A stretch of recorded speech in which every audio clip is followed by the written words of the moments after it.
Marxist communist கட்சியை சேர்ந்த திருமிகு பாலபாரதி நம்மோடு தொலைபேசி வாயிலாக இருந்திருக்கார். வணக்கம்மா. வணக்கம்ங்க. மிகப்பெரிய அதிர்ச்சி. மறுபடியும் நம்ம இந்த மாதிரி சம்பவங்கள் அடிக்கடி இப்போ பார்க்க வேண்டியதாக இருக்கிறது. இந்நிலையில 9 வயது சிறுமி பாலியல் துன்புறுத்தலுக்கு உள்ளாக்கப்பட்டு கொலை செய்யப்பட்டிருக்கிறாங்க. புதுச்சேரியில மிகப்பெரிய அதிர்வலைகளை ஏற்படுத்தியிருக்கு. கண்டன குரல்கள் வலுத்து வருகிறது. உங்களுடைய முதற்கட்ட பார்வை? கடுமையான கண்டனத்தை அனைத்து இந்திய ஜனநாயக மாதர் சங்கத்தின் சார்பாக நான் தெரிவிச்சுக்கிறேன். ஒரு மிகப்பெரிய அதிர்ச்சிகரமான ஒரு வேதனையான சம்பவம். இந்திய நாட்டில் பெண்களுக்கும் குழந்தைகளுக்கும் பாதுகாப்பு தரக்கூடிய ஒரு அரசாங்க அமைப்பாக இல்லை அப்படிங்கிறது தான் இந்த மாதிரி நிகழ்வுகள் எடுத்து காட்டுகிறது. உலக அளவிற்குமே பல ஆய்வுகள் தரவுகள் எல்லாமே பெண்கள் குழந்தைகள் வாழ்வதற்கான நாடாக இந்தியா இல்லை அப்படிங்கிறத தொடர்ந்து பல ஆய்வுகள்ல சொல்லிட்டே இருக்காங்க. இது போன்ற சம்பவங்கள் அதை எடுத்து காட்டுது. இப்ப புதுச்சேரியில இந்த மாதிரி ஒரு 9 வயது சிறுமிய பலாத்காரம் செய்து அதை கொலை செய்து அந்த குழந்தைய ஒரு குப்பை தொட்டியில வீசி எரிஞ்சிட்டு போகக்கூடிய அளவுக்கு இது ஒரு இயல்பான சம்பவமாக மாற்றப்படுது. அப்போ இதுல குற்றவாளி தான் பிரதானம். குற்றவாளியை கைது செய்யணும். ஆனா அதுக்கு முன்னாடி அரசாங்க அமைப்பு அதுல இருக்கக்கூடியவங்க, இப்ப தேசிய மகளிர் ஆணையத்தினுடைய தலைவர் உறுப்பினர் இவங்க எல்லாமே இந்த பிரச்சனை எங்க நம்ம அரசாங்கத்துக்கு கெட்ட பெயர் ஏற்படுத்திருமோ அப்படிங்கிற ஒரு பதட்டத்திலேயே இது எங்களுடையது அல்ல, இதுக்கு காரணம் அதுதான், இதுக்கு காரணம் இதுதான் தள்ளிவிடக்கூடிய போக்கு இருக்கு பாருங்களேன். இது ரொம்ப வன்மையா கண்டனத்திற்குரியது. அதாவது போதைப் பொருள் கடத்தப்படுகிறது வருது, இந்த சம்பவங்கள் தொடர்ச்சியாக நடக்குது.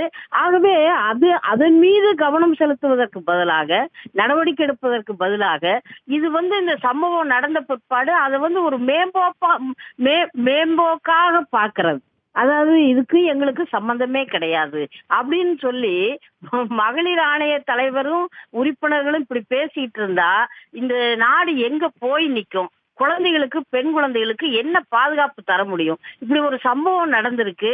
ஆகவே நாங்க உரிய நடவடிக்கை எடுக்கிறோம். எங்க குற்றம் நடந்தது, யார் செய்தார்கள், அதுக்கு என்ன காரணம், நாங்க கவனிக்கிறோம்னு சொல்வதற்கு பதிலாக அதுல அரசியலை கலந்து தமிழ்நாட்டுல போதைப் பொருள் விற்கிறாங்க, பக்கத்துல இருக்கக்கூடிய நாட்டுல போதைப் பொருள் விற்கிறாங்க அப்படின்னு தள்ளிவிடக்கூடிய இந்த நிலைமை இருக்கு. இது ரொம்ப மோசமானது. ஆகவே இதுக்கு இந்திய நாட்டினுடைய அரசு, ஒன்றிய அரசு, அங்க இருக்கக்கூடிய தேசிய மகளிர் ஆணையம் மற்றும் இருக்கக்கூடிய இந்த இப்ப புதுச்சேரியில நடந்திருக்கு அந்த அரசாங்க அமைப்பு, இது எல்லாமே அடிப்படை காரணமாக இருக்குதுங்க. ஆகவே இதனுடைய விளைவு, இதனுடைய தொடர்ச்சி தான் பெண் குழந்தைகளுக்கு ஒரு பாதுகாப்பு இல்லை. இது ஏதோ அரசியல் பிரச்சாரத்துக்காக நம்ம சொல்றது இல்லை. இது என்ன ஒரு சம்பவம் தானா? புதுச்சேரி உட்பட இந்திய நாட்டில் இன்றைக்கு குழந்தைகளினுடைய பலாத்காரம் செய்யப்பட்டு கொலை செய்யப்படுவது என்பது ஒரு சம்பவமாக தொடர்ச்சியா நடந்துகிட்டே இருக்கு. ஆகவே இதுக்கு ஒரு முற்றுப்புள்ளி வைக்கணும் அப்படிங்கறது தான் நம்முடைய நோக்கம்.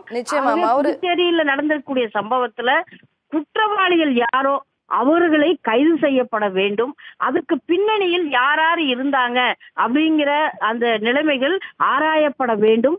இது போன்ற நிகழ்வுகள் அடுத்து தொடராமல் இருப்பதற்குரிய நடவடிக்கைகளை மேற்கொள்ள வேண்டும் என்பதுதான் நான் வலியுறுத்த வேண்டிய ஒரு விஷயமாக இருக்கு. நிச்சயமா நன்றி. உங்களுடைய பதில் உரியவர்களுக்கு சென்று சேர்ந்திருக்கும். அதே போல உங்களுடைய கருத்து பகிர்விற்கும் நன்றி திருமிகு பாலபாரதி.